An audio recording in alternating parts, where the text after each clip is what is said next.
Siltar dari kelas 10 MIPA 1. Di sini saya akan menjelaskan tentang besaran turunan yaitu kapasitas kalor. Perkenalkan, nama saya Frila Nabila. Saya dari kelas 10 MIPA 1 dan saya akan menjelaskan tentang dimensi momentum.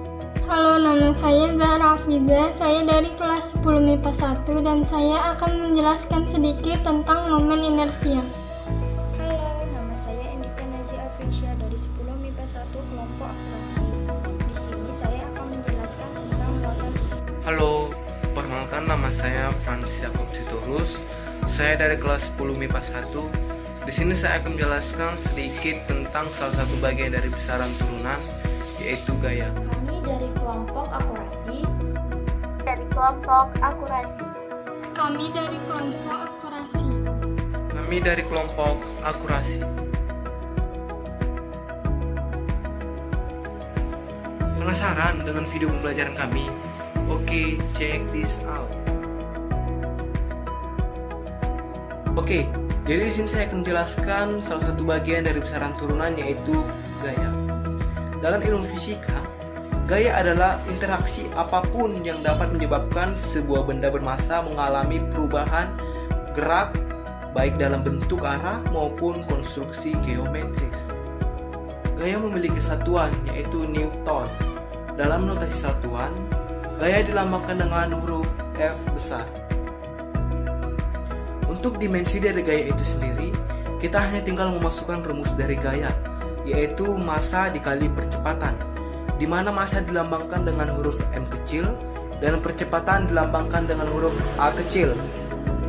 Satuan daripada massa yaitu kilogram dan satuan daripada percepatan yaitu meter per sekon kuadrat, menjadi kilogram meter dikali sekon pangkat negatif 2. Kenapa jadi negatif 2? Karena perkalian pangkat yang di bawah jika kita pindahkan ke atas, maka bilangan pangkat yang awalnya adalah bilangan positif akan berpindah menjadi bilangan negatif jika kita pindahkan ke atas.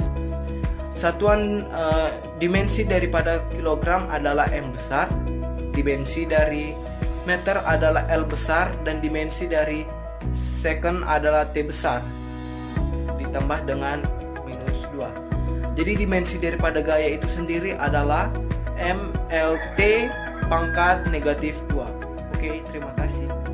Kapasitas kalor Q sama dengan M kali C kali delta T. Rumus tersebut digunakan untuk mencari kalor ketika terjadi perubahan suhu.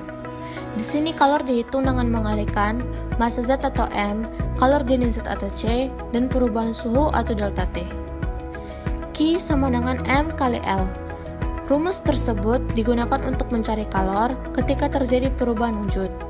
Di sini kalor dihitung dengan mengalihkan massa Z atau M dengan kalor lebur atau kalor uap atau L. Kapasitas kalor merupakan suatu besaran yang dimiliki oleh wadah atau bejana yang menjadi kalorimeter. Dimensi kapasitas kalor atau simbol C diolah dari rumus kalor yang dihitung dengan mengalihkan kapasitas kalor dan perubahan suhu. Q sama dengan C kali delta T. Q itu merupakan kalor dengan satuan Joule, C itu merupakan kapasitas kalor dengan satuan Joule atau K, delta T merupakan perubahan suhu dengan satuan Kelvin. Maka C sama dengan Q per delta T. Dengan demikian satuan C adalah Joule atau Kelvin. Ingat, Joule adalah kilogram kali meter pangkat 2 kali second pangkat min 2, sehingga berdimensi M, L pangkat 2, T pangkat min 2, sedangkan Kelvin berdimensi theta. Jadi dimensi kapasitas kalor C adalah M, L pangkat 2, T pangkat min 2, theta pangkat min 1.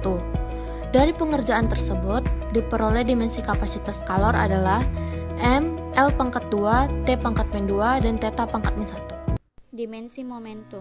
Apa itu momentum?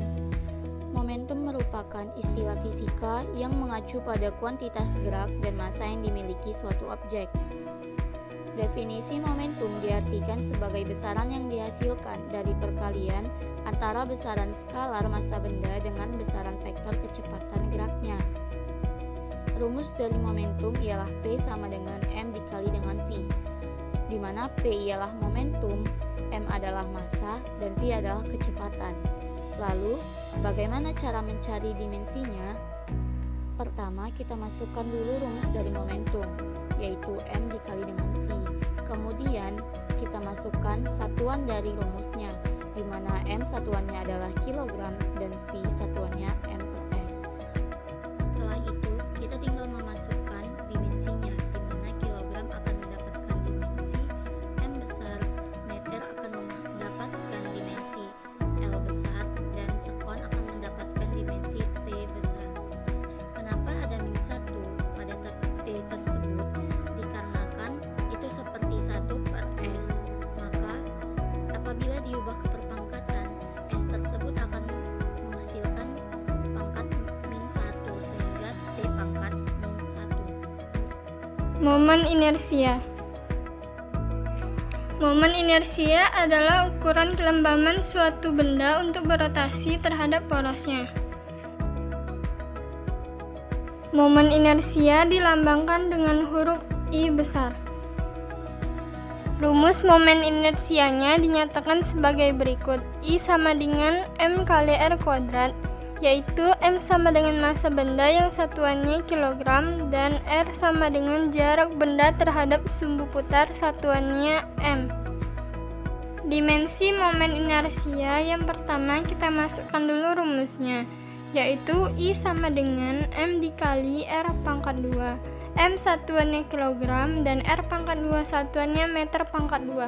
Sehingga dimensi kilogram yaitu M besar dan dimensi M pangkat 2 yaitu L besar pangkat 2. Jadi dimensi momen inersia yaitu ML pangkat 2. Muatan listrik adalah muatan dasar yang dimiliki suatu benda yang membuatnya mengalami gaya pada benda lain yang berdekatan dan juga memiliki muatan listrik.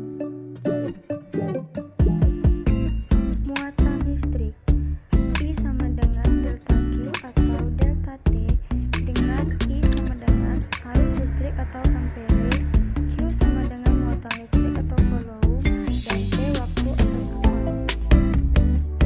Dari sini diperoleh muatan listrik delta Q sama dengan I delta T untuk arus listrik yang dimensinya adalah I dan waktu D.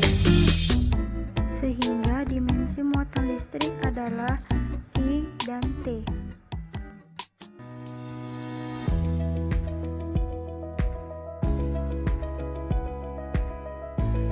Thank you Thank you for for watching. watching.